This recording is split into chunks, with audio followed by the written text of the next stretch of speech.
Il promet d'être plus puissant que 92% des PC actuels. Évidemment, c'est l'iPad Pro et on en parle tout de suite.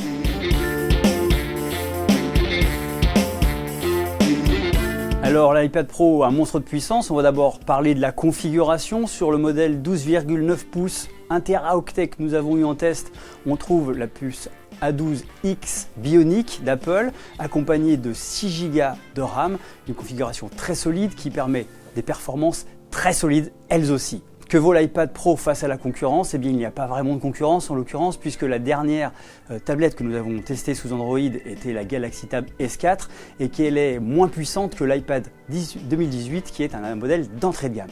Si on compare cet iPad Pro aux autres iPads, qu'est-ce que ça donne? Eh bien, la différence de performance est assez incroyable, puisque même par rapport au modèle 12,9 pouces sorti à l'été 2017, on obtient des gains de performance qui oscillent entre 53% et 150%, selon qu'on va s'intéresser seulement aux performances du CPU ou aux performances du GPU.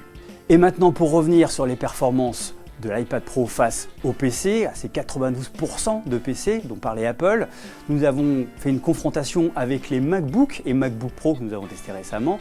L'iPad Pro 12,9 pouces éclate littéralement le MacBook Air 2018 sans problème, une main dans le dos.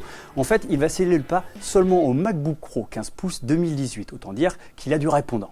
Un tel gain de puissance signifie-t-il une perte de l'autonomie ?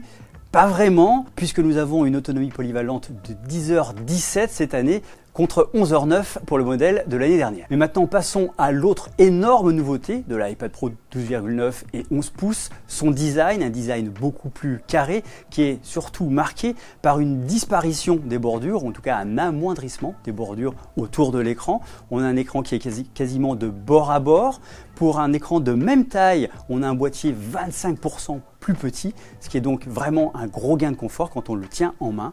Cette disparition des bordures implique évidemment la disparition du Touch ID. Ceux qui suivent l'actualité des iPhones savent que ce n'est pas une nouveauté. On retrouve donc la technologie Face ID en lieu et place de la technologie Touch ID. La fonction Face ID est plutôt bien implémentée. Elle fonctionne aussi bien en mode portrait qu'en mode paysage. Et quand on obstrue involontairement la caméra, un petit message l'indique aussi clairement que possible. Et donc on enlève sa main et l'iPad se déverrouille comme par miracle. Et puisqu'on parle de Face ID et de son activation, parlons maintenant du premier accessoire qui est à acheter séparément, le Smart Keyboard Folio, qui permet donc de transformer un peu plus son iPad en PC portable.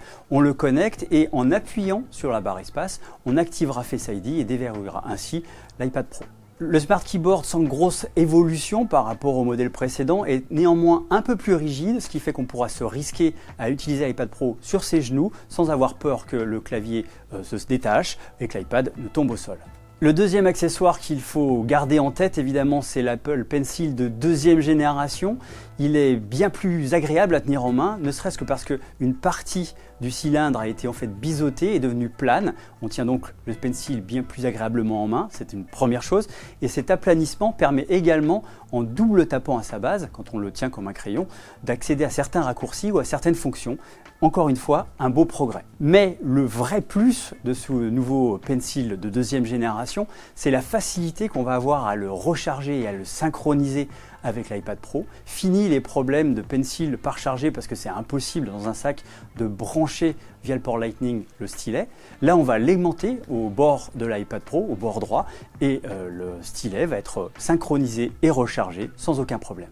Bien sûr, aussi bon soit-il, ce Pencil de deuxième génération devra également être acheté séparément. De facto, le nouveau Pencil est bien plus agréable et donc bien plus utilisable au quotidien. D'ailleurs, nous l'avons confié à une de nos stars du dessin qui vous fera une petite vidéo pour vous montrer tout ce qu'il peut apporter aux professionnels et aux créatifs. Tous ces points nous mènent à une question, une sorte de conclusion. Est-ce que l'iPad Pro peut effectivement remplacer un PC portable?